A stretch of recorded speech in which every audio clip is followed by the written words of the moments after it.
రాష్ట్రంలో BJP BRS match fixing ప్రజలకు తెలుసని కాంగ్రెస్ ఎంపీ చామల కిరణ్ కుమార్ రెడ్డి ఎద్దేవా చేశారు. బీజేపీ జాతీయ అధ్యక్షుడు నితిన్ నబీన్కు తెలంగాణపై ఎలాంటి అవగాహన లేదని ఆరోపించారు. నితిన్ నబీన్ తెలంగాణ పర్యటన నేపథ్యంలో కేంద్రంపై ఎంపీ విమర్శలు గుప్పించారు.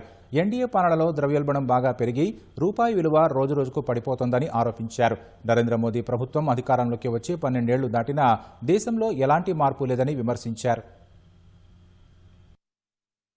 నితిన్ నబీన్ గారు బీహార్ రాజకీయాల మీదనే అవగాహన ఉండి భారతదేశ రాజకీయాల మీద ఇంకా అవగాహన లేనట్టుగా క్లియర్ గా కనపడుతుంది. మీ నాయకులు, మీ ముఖ్య నాయకులందరూ మ్యాచ్ ఫిక్సర్స్ కాబట్టి ఇక్కడ ప్రజలు బీజేపీని ఇప్పుడు కాదు ఎప్పుడు కాదు ఎన్నడికి నమ్మరు. మీరేదో వెస్ట్ బెంగాల్ మాదిరి ఇక్కడ కూడా అధికారంలో ఏది ఓట్ చోరీ సీట్ చోరీ చేసి తెలంగాణలో కూడా అధికారంలోకి వస్తారా? యూపీఏ ప్రభుత్వంలో 60 రూపాయలు ఉన్నది, ఇవాళ 95 రూపాయలకు పోయింది డాలర్ విలువ. సిరిసిల్లలో ఎన్ని నోట్లు వచ్చినాయి కేటీఆర్ కి, 24లో బీజేపీకి ఎన్ని నోట్లు అదే సిరిసిల్లలో తెలిస్తే మ్యాచ్ ఫిక్సింగ్ అనేది పెద్ద తేటతెల్లమైపోతుంది. దేశంలో ఉన్నటువంటి ప్రజాస్వామ్యాన్ని కూనీ చేస్తే ప్రజలు ఏదో రోజు శిక్షిస్తారు. ఎవరు విర్రవీగినా నడవదు.